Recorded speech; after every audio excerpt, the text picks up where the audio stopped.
Good afternoon, ladies and gentlemen. Please, TS Srinivasan oration. Laura and the kids haven't come as yet. No, they'll come, yes. Professor Osi is the orator. I request Dr. E.S. Krishnamoorthy, Honorary Secretary of the Voluntary Health Services and Director of the TS Srinivasan Center for Clinical Neuroscience and Health Policy, to welcome you all. Thank you.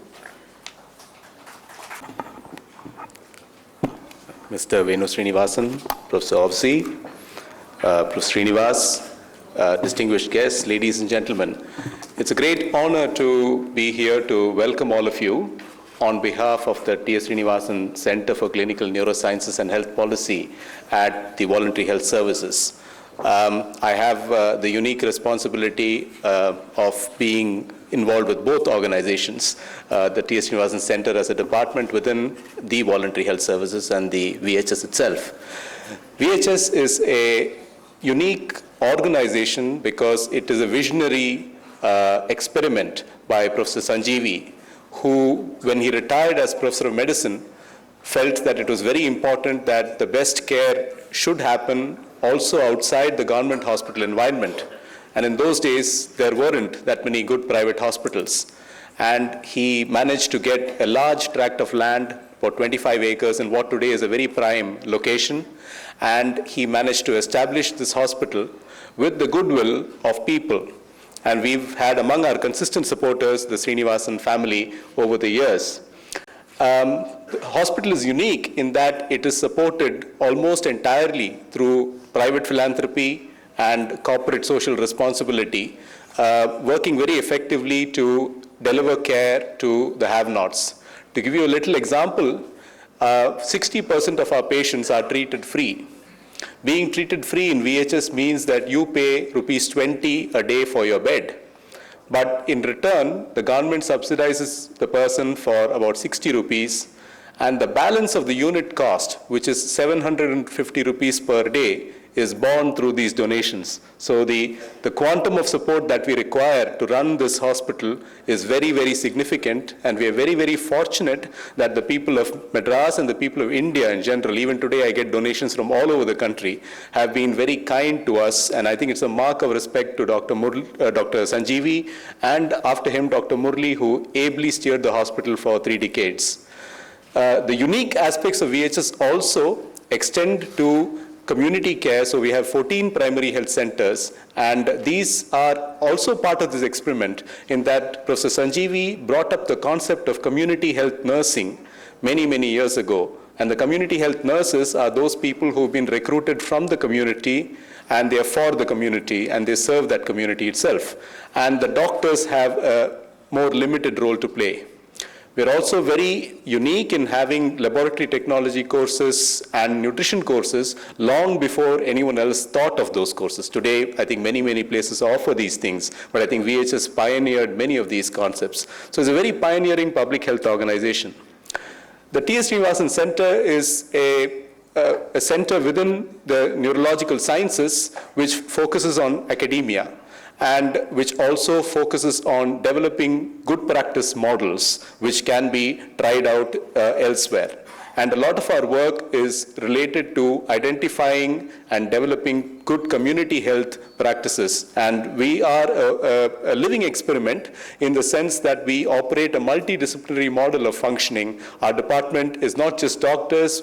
We have physiotherapists, we have social workers, we have psychologists, we have occupational therapists, we have nurses. So it's quite a unique experiment of a multidisciplinary setup pioneered by Professor Krishnamoorthy and which is doing very, very well for itself over all these years. So I think it's the department is also very special, and these orations are a part of our effort to communicate information that's in science to society. And I think that they are very important because they also emancipate society in many ways. They empower people to ask the right questions about their own illness and their own health. And I think they build social awareness. And building social awareness, again, is very much part of the VHS remit.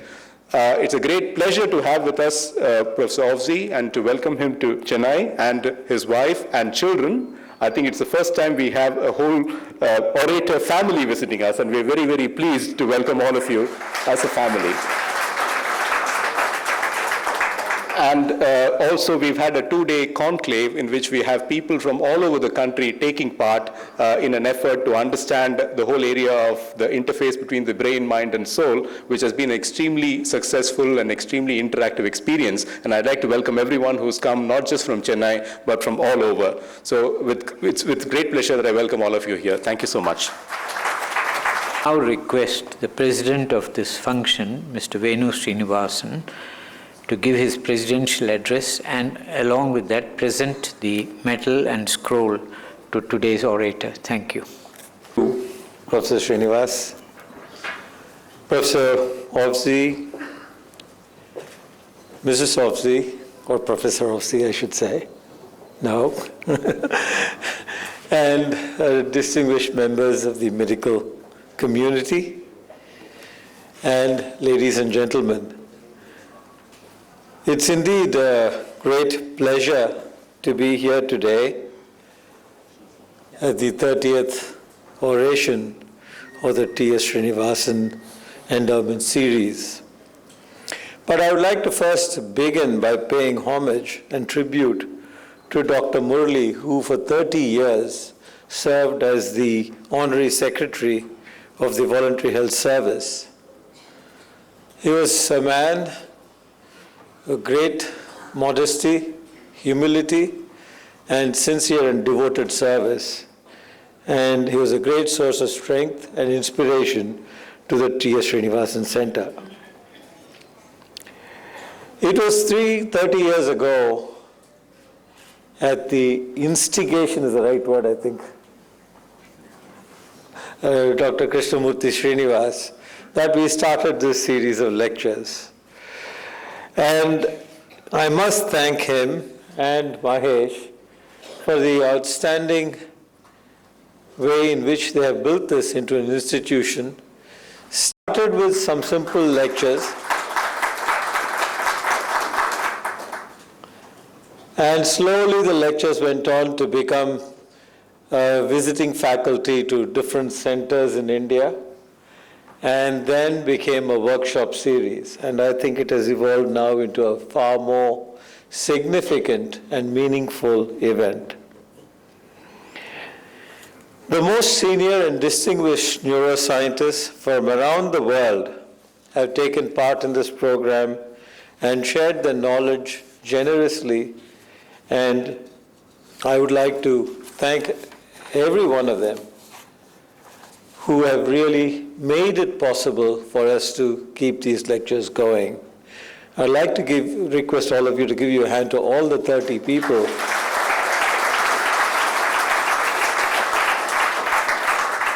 but for whom, personally, this lecture series would not have taken off. But more importantly, I think if you go back 30 years and where India was and where the knowledge levels in India was, I think it was by people like them from all fields of engineering, science, arts, who even during those years had great faith in India and wanted to contribute, more importantly, of their time and the knowledge that India has progressed as much as it has. The program today is a tremendous bridge between society and the practice of medicine.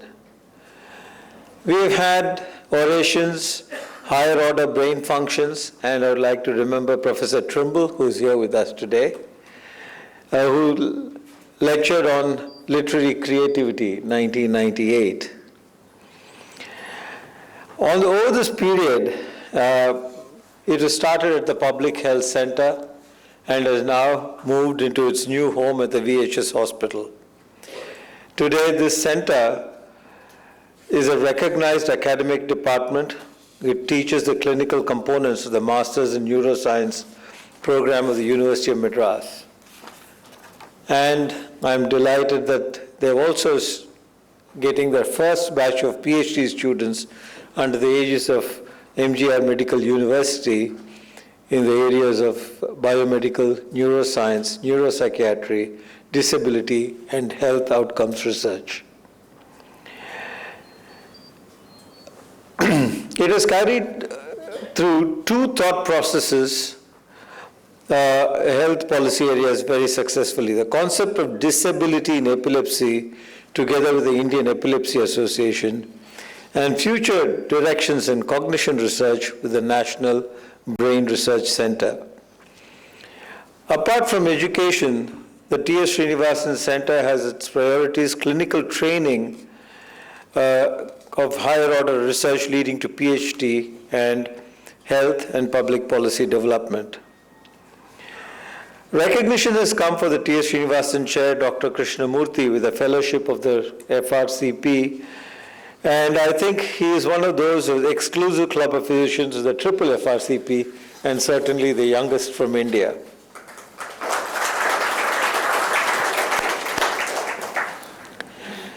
And I'm also very happy personally that he has taken over from Dr. Murali as the Secretary of the Voluntary Health Service. I think at a young age, with a great sense of dedication and sense of purpose, he has taken this over, and I'm sure we can look forward to significant advances in this institute. Today we also, thanks to the Hindu newspaper in Chennai, engaged actively in communication of knowledge, and we're releasing a collection of writings, Cerebral Musings, commemorating the 30th TS Srinivasan Oration. I'd like to hand over the first copy to Professor Osi.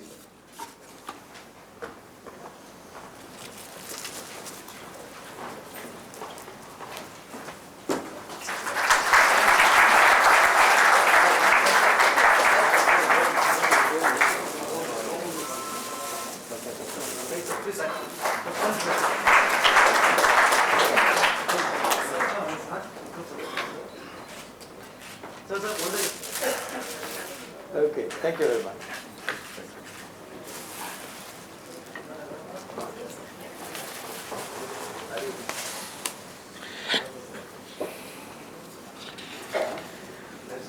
This is only the second time in 30 years that we have someone who straddles the brain and the mind, the specialties of neurology and psychiatry. The first was Professor Trimble. In India, we always have a very metaphysical view of the mind and the brain just being an organ. But from the Western point of view, it's quite interesting to see how we straddle these two areas. Today's subject is hysteria, the road less traveled between the brain and the mind. Hysteria was originally, the original symptom, says Dr. Mahesh Krishnamoorthy, or I always find it difficult to call him Dr. Krishnamoorthy, but anyway, Mahesh, that inspired neurologists like Charcot and psychoanalysts like Freud. And even today it remains a public health problem. Presentation of multiple physical symptoms without actual physical cause. I don't know much about it because I'd also like to hear and learn. But most importantly, I have great pleasure in introducing the speaker today. Professor Fred Osi is Professor of Clinical Psychiatry and Behavioral Sciences at the Feinberg School of Medicine, Northwestern University, Chicago. He has several hospital research and administrative appointments. As a keen academician, he's been awarded the Teacher of the Year on several occasions. He is the past president of the American Neuropsychiatric Association.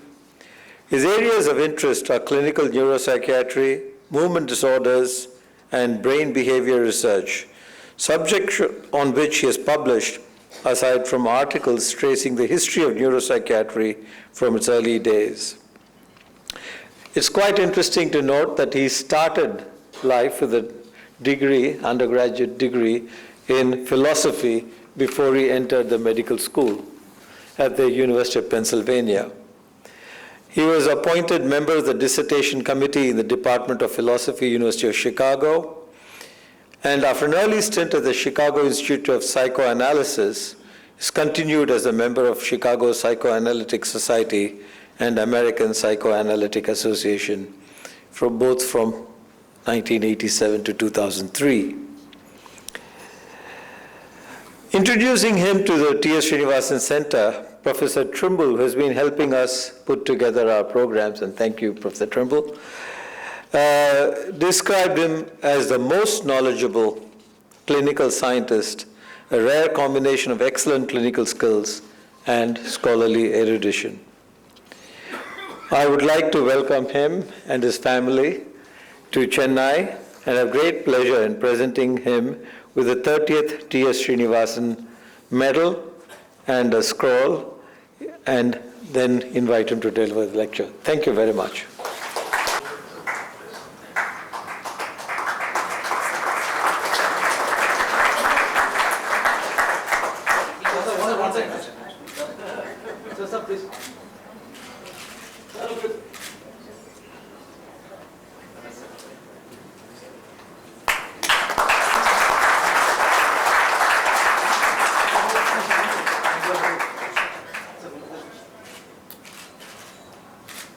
Okay, thank you.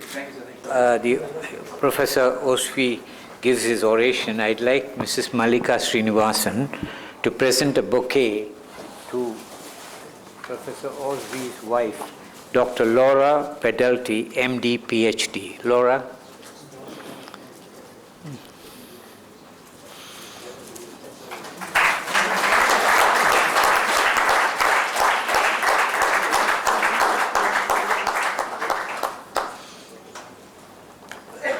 And now we come off the stage and allow Professor Osi to give his oration.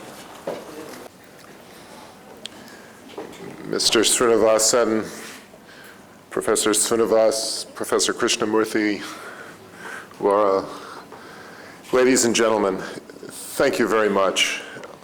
It's been a great pleasure for me and my family to be here, and a great honor for me to come give this talk and participate in the Knowledge Conclave.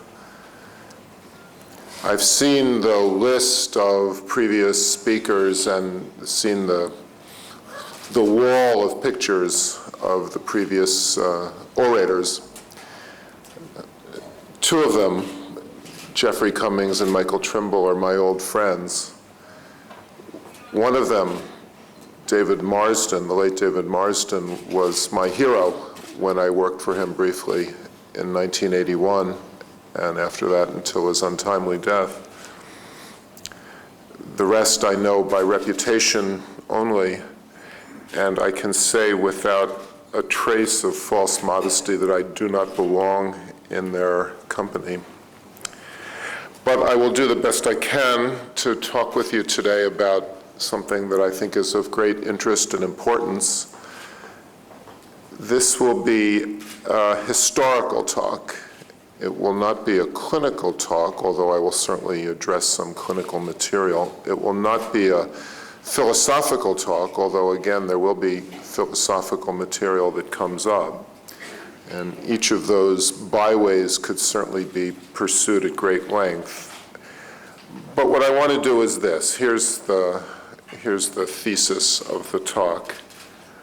I want to discuss with you how over the first 75 or 100 years of their existence, the disciplines of neurology and psychiatry defined themselves, demarcated themselves, and divided up the turf of the brain and the mind. And I will suggest to you, I think I will be able to show to you, that there was, over that first century of their existence, a reversal of the areas of interest of the two specialties. And that reversal pivoted on the subject of hysteria.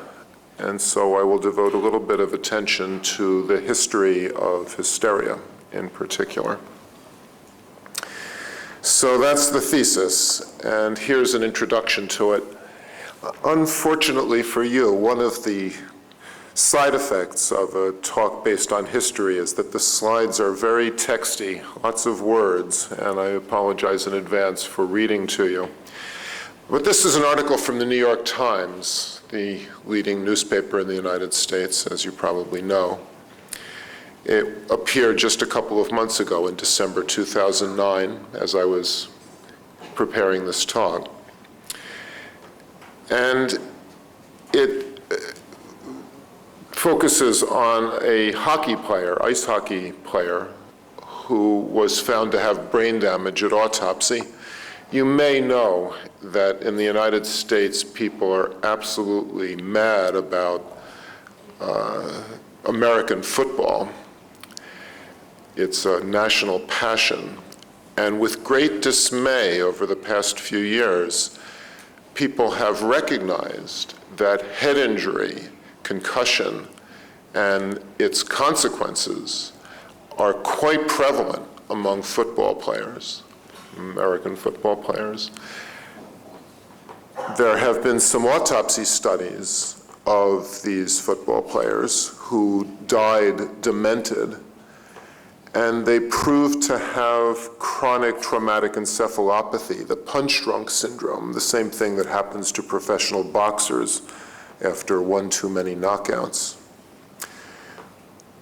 That was football. This article deals with brain damage found in a hockey player.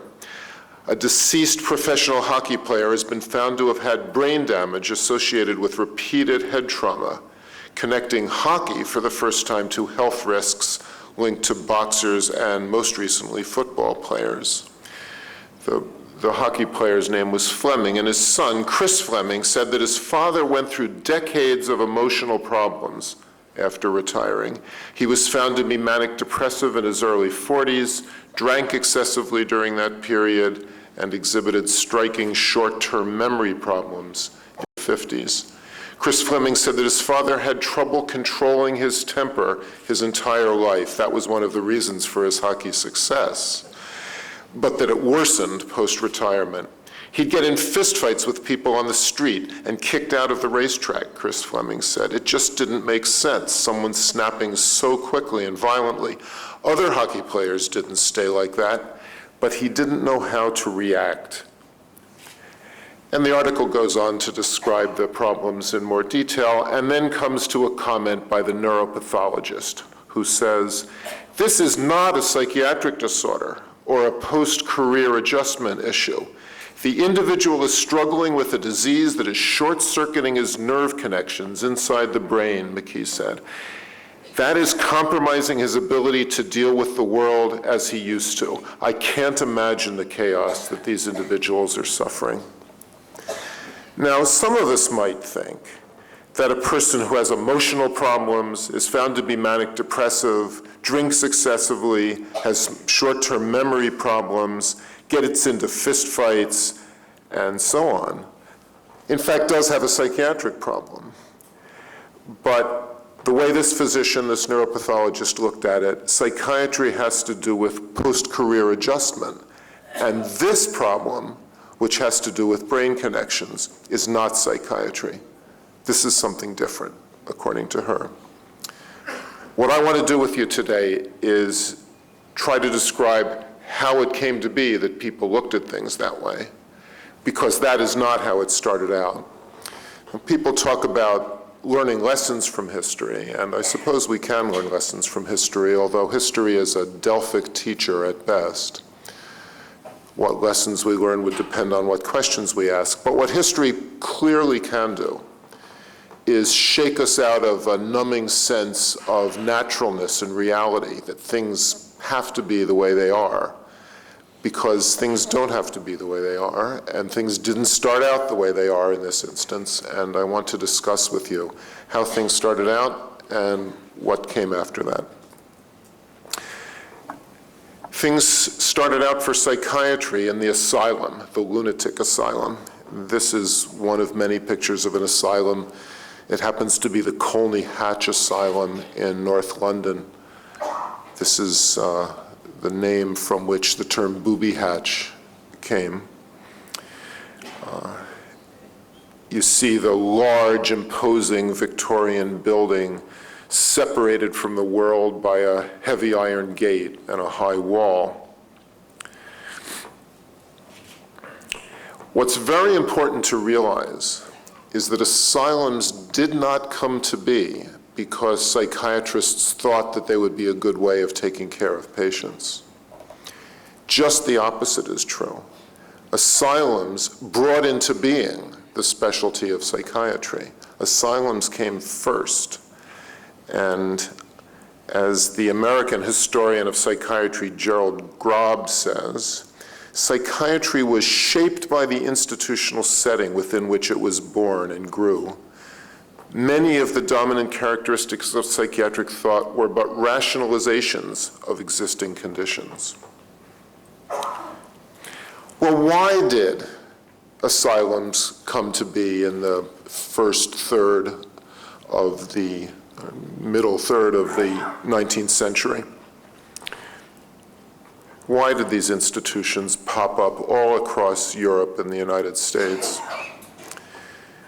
The most provocative hypothesis to answer that question was advanced by the late Dr. Edward Hare, who argued in a much cited, much fought over, controversial paper that the real increase in insanity made urgently necessary the establishment of increasing provision of a specialized system of care. He believed that insanity was new, that insanity appeared in the late 18th, early 19th century, and therefore there needed to be asylums. Few commentators over the years after this paper have bought that assertion. Rather, people have focused on social factors, such as the growth of the population, and specifically the growth of the urban population, and the development of a market economy, which meant that people were no longer free to stay home with lunatic relatives, but had to go out to work and find some other way for the mentally ill to be cared for. In fact, in many instances, the population of lunatic asylums was made up of people who were trans-institutionalized. That is to say, they had already been in other institutions, such as prisons and workhouses and poorhouses. So it can't just be the social factors. There must be a cultural explanation as well, and the late Dr. Roy Porter, the historian of medicine, wrote about this with his typical entertaining prose.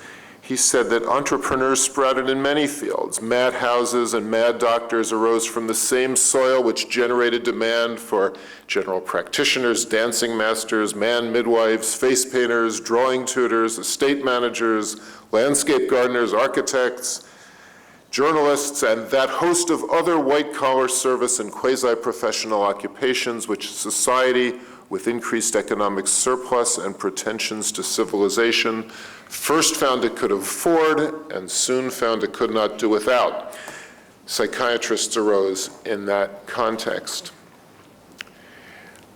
I'll go a little bit out of historical order here and give you a picture of what these institutions were like or became in a quotation from the well-known British psychiatrist Elliot Slater, who at the end of his life wrote a memoir of the beginning of his professional career. And he described how in the 1930s these hospitals were little villages, nearly self-supporting, isolated from the countryside by their high stone walls and great locked gates. You already saw those. Inside were a fair-sized farm and vegetable garden, powerhouse, bakeries, kitchens, laundries, as well as the hospital buildings proper and the houses for the staff. Within this island fortress, the medical superintendent was the highest authority. He would commonly take great pride in the management of the farm and the quality of the pigs and poultry and garden produce. Life could be quite leisured, and at that time it was still possible for the super to live the life of a gentleman farmer, invited to tennis parties at the rectory, fishing, and even riding to hounds. Not the life of a clinical scientist. Well, this this pattern of living and this way of conducting affairs drew criticism, and in particular it drew criticism from the nascent specialty of neurology. Neurology arose in large part from peripheral nerve injuries, injuries incurred during wartime. In the United States, this would be in the Civil War in the 1860s. In addition, of course, neurologists took care of people with brain disease, and we'll talk a little bit more about what the neurologists were doing, but they did not have much time for what the psychiatrists were doing. A leading American neurologist, Dr. Silas Weir Mitchell from Philadelphia, was invited to speak at the meeting of American psychiatrists. The organization that was the predecessor of the current American Psychiatric Association. And he was quite polite to them. He was gentlemanly, but he was unstinting in his criticism. And he said, "You were the first of the specialists, and you never came back into line. It is easy to see how this came about. You soon began to live apart, and you still do so." This is Grob's point. The institutional framework led to the way the specialty developed. When we ask for your asylum notes of cases, or by some accident have occasion to look over your case books, we are too often surprised at the amazing lack of complete physical study of the insane, at the failure to see obvious lesions, at the want of thorough day-by-day study of the secretions in the newer cases, of blood counts, temperatures, reflexes, the eye ground, color fields, all the minute examination with which we are so unrestingly busy. His colleague, the New York neurologist Edward Spitzka, was even nastier. And he said, "I am inclined to believe that certain superintendents are experts in gardening and farming, although the farm account frequently comes out on the wrong side of the ledger. Tin roofing, although the roof and cupola are usually leaky. Drain pipe laying, although the grounds are often moist and unhealthy. Engineering, though the wards are either too hot or too cold. History, though their facts are incorrect and their inference is beyond all measure so. In short, experts at everything except the diagnosis, pathology, and treatment of insanity."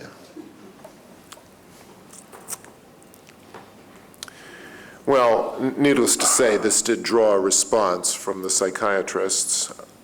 Unfortunately, I don't have a picture of Dr. Channing, but he shortly thereafter responded to Mitchell's address to his organization. And pay attention to his response because it gives some hints about the way the profession thought of itself and the way they didn't think of themselves by the 1890s. How best and cheapest to provide for the wants of the insane in state institutions is still the first question. The true object of the Medical Superintendents Association, the organization to which Mitchell was speaking, is to consider the practical management of insane hospitals.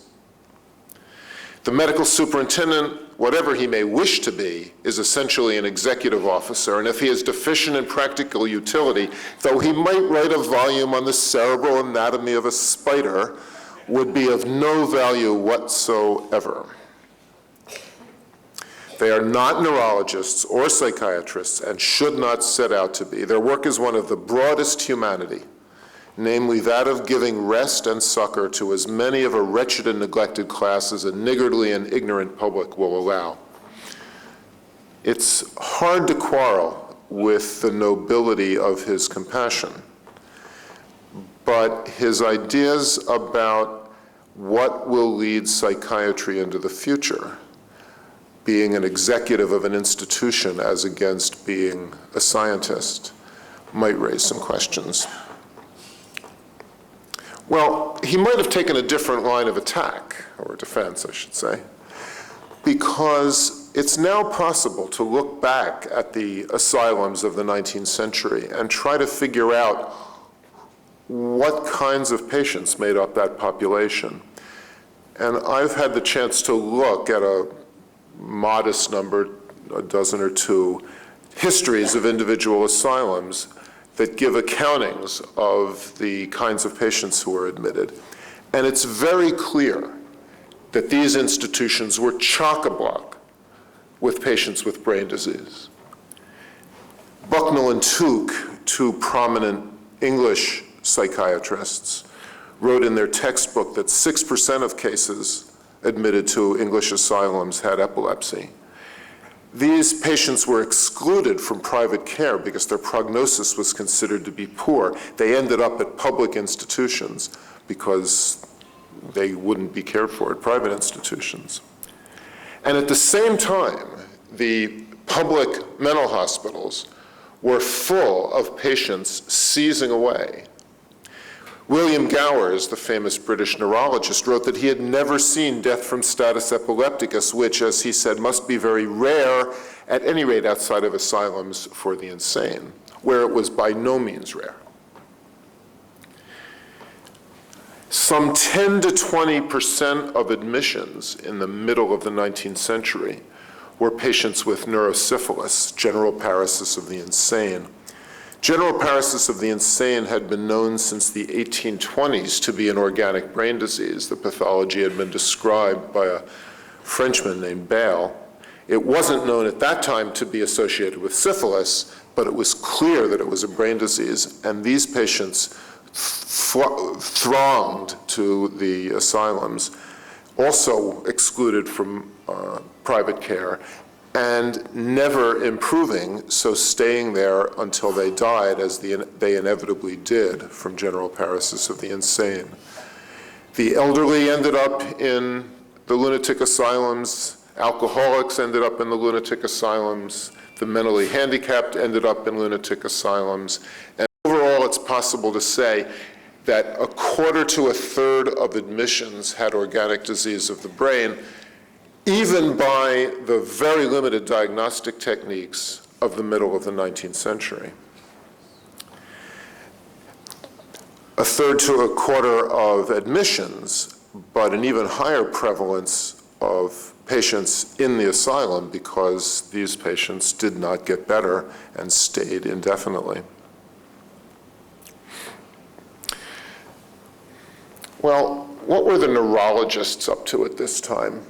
The way Spitzka and Mitchell talked about it, you might think that they had some better ideas about how to care for the lunatic poor. So let's look at what they were writing about lunacy, insanity, mental illness at the time. And just as a quasi-random selection, I've looked at a couple of textbooks. There's an American textbook, Charles Dana's Textbook of Nervous Diseases, which came out in 1892. This is roughly contemporaneous with Mitchell's charges against the American Psychiatric Association, as it was to become. And he devoted, of his 524 pages, he devoted a reasonable chunk to myelitis, inflammation of the spinal cord, a reasonable chunk to meningitis, inflammation of the lining of the brain, a chunk to multiple sclerosis, and no pages to insanity or any synonym for insanity. There is, in fact, not even an index entry on the subject. Gowers, I've already mentioned. He wrote a two-volume textbook of nervous diseases, which was in its second edition in 1893. It was quite a tome, 1,685 pages, and he devoted a big chunk to chorea and 21 pages to paralysis agitans, Parkinsonism, and 18 pages to disseminated sclerosis, multiple sclerosis, and no pages to insanity or any of its synonyms.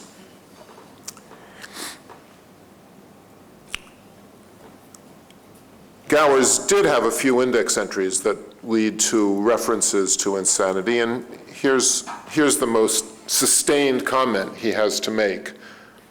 The condition of delirium is essentially the same as that which constitutes insanity, but the term delirium is usually confined to the acute mental derangement that occurs as a consequence of organic brain disease. pyrexia, toxemic conditions, inanition.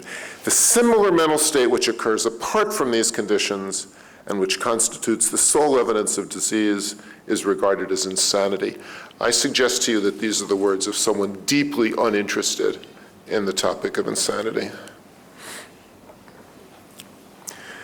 I said that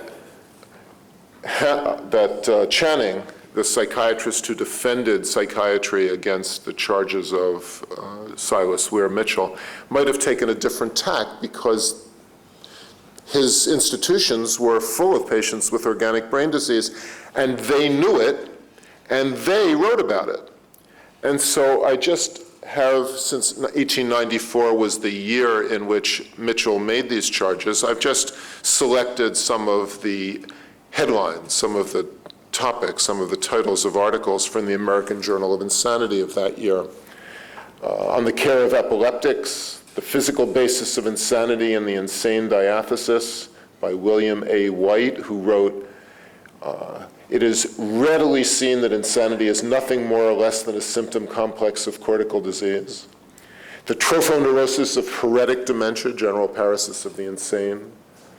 Some observations on the Bevan-Lewis method of preparing brain tissue for the microscope. A clinical report on traumatic injury with unusual effects on the nervous system.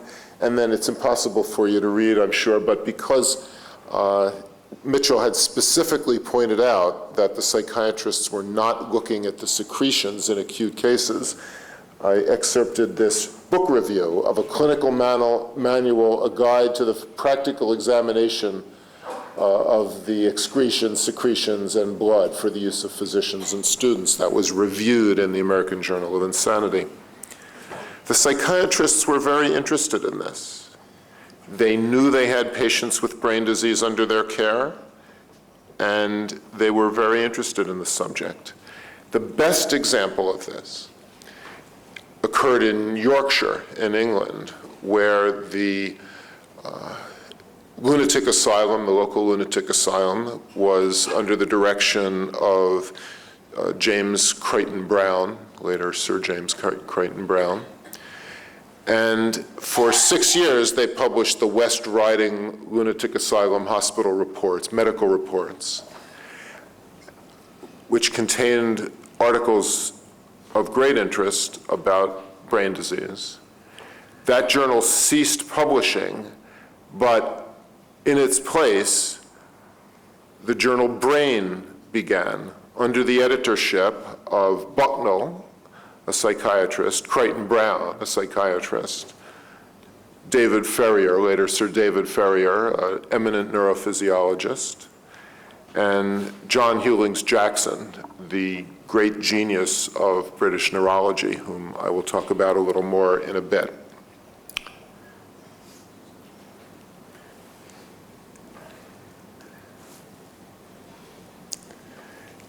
I said that the asylum doctors knew very well that they had patients with brain disease under their care. How did they think about this problem? A whole lecture could be devoted to their main system for thinking about the problem. That system was phrenology, but I'm not going to talk about phrenology with you today. I just want to quote one of the great British psychiatrists of the time, Henry Maudsley, who said that mental disorders are neither more nor less than nervous diseases in which mental symptoms predominate. When a blow on the head has paralyzed sensibility and movement in consequence of the disease of the brain which it has initiated, the patient is sent to the hospital. But when a blow to the head has caused mental derangement in consequence of the disease of the brain which it has initiated, the patient is sent to an asylum. No doubt it is right that mental derangements should have, as they often require, the special appliances of an asylum, but it is certainly not right that the separation which is necessary for treatment should reach to their pathology and to the methods of its study. Well, I haven't given a complete picture of what the neurologists were up to in their practices. So let's go back to these two textbooks for a moment. Dana, as I said, had chapters on myelitis and meningitis and multiple sclerosis. But he also had substantial chunks of his book devoted to hysteria, neurasthenia, and nervous women. And similarly, Gowers wrote about paralysis agitans and so on, as we've seen, but spent as much space on hysteria as he did on chorea, and had a small section on neurasthenia, a diagnosis that never became quite as popular in the United Kingdom as it was in the United States. So what was neurasthenia? And then we'll ask the question, what was hysteria, and talk about that at somewhat greater length. It's essential to recognize that for 19th century neurologists, the term nervous breakdown was not a metaphor. They believed that neurasthenia was a loss of nerve and energy in quite concrete terms. The term neurasthenia was coined by Beard, an American neurologist, a founding member of the American Neurological Association, a genuine neurologist. And he believed that nervousness is a physical, not a mental state. And its phenomena do not come from emotional excess or excitability. Neurasthenia covered just about everything you could see outside the asylum. As the eminent historian of medicine, Charles Rosenberg, said, from dyspepsia to an aversion of the eyes, from a tenderness of the teeth to a chronic lack of decision. And the neurologists were fascinated by the social meaning of this symptom and devoted pages and pages to the onrushing decline of Western civilization as industrialization took hold. And they put neurasthenia in this context. A St. Louis neurologist, quoted by Bonnie Bluestein, a historian, wrote, "America breeds and develops neurologists as the water breeds and develops fishes. It cannot yet be said that we are a neuropathic people, though we are tending that way. But neurology is advancing with equal pace with neuropathic breakdown and will, it is hoped, ultimately enlighten and save the people from their neuropathic sins." The neurologists of the 19th century relished this role. And this role laid the groundwork for psychotherapy, because faced with individual private patients with complaints like dyspepsia without an organic basis, and aversion of the eyes, and chronic lack of decision, faced with problems like that, the neurologist had to spend his time talking with the patient, and it can be shown that this was really the beginning of a psychotherapeutic approach to what today we would call neurotic or mild affective symptoms in outpatient practice. The neurologists had essentially nothing to do with insanity in the asylum, but they were taking care of the milder cases of what today we would call psychiatric illness. What was hysteria? Hysteria was known by the middle of the 19th century to be a chronic disease which presented multiple physical symptoms that lacked an evident pathological basis. But it wasn't just the physical symptoms. The French internist, the French physician Briquet, collated these symptoms and had a treatise in which he wrote about the nature of hysteria, the symptoms of hysteria. And he made it clear that hysteria was known to be an emotional disorder as well as a physical disorder, that it was caused by emotional and physical suffering and weakening of the organism, as these affect the part of the brain that is set aside for affective sensations and on which is brought to bear everything that defines the passions. If you take whatever symptom of hysteria, you will always find its model in one of the acts that make up the manifestations of the passions. And I'll say in passing that what's happened in the late 20th century is that the writers of the American Diagnostic and Statistical Manual, which is the guidebook for diagnosis in psychiatry the world around, sad to say, they deliberately, as Robert Spitzer, the leader of that effort, put it in the title of an article, they deliberately split asunder this unity of hysteria and left out the emotional symptoms in creating a diagnosis of conversion disorder or somatization disorder for the physical symptoms, and left out the physical symptoms in creating other diagnoses that fit the emotional and cognitive symptoms. What I'd like to do is take 3 data points in the course of the 19th century and talk about the idea of hysteria, how it developed, and as I indicated in my introduction, how it proved to be the pivot for the transformation of the territory, the turf of neurology and psychiatry. This is a very recent book, just came out a few months ago, called Hysteria Complicated by Ecstasy, by the University of Chicago professor of history, Dr. Jan Goldstein. Professor Goldstein she's an expert in the history of French psychiatry, and she found moldering in a dusty archive somewhere in France a manuscript reporting a case, a manuscript that had never previously been made use of or translated or in any way used as historical material.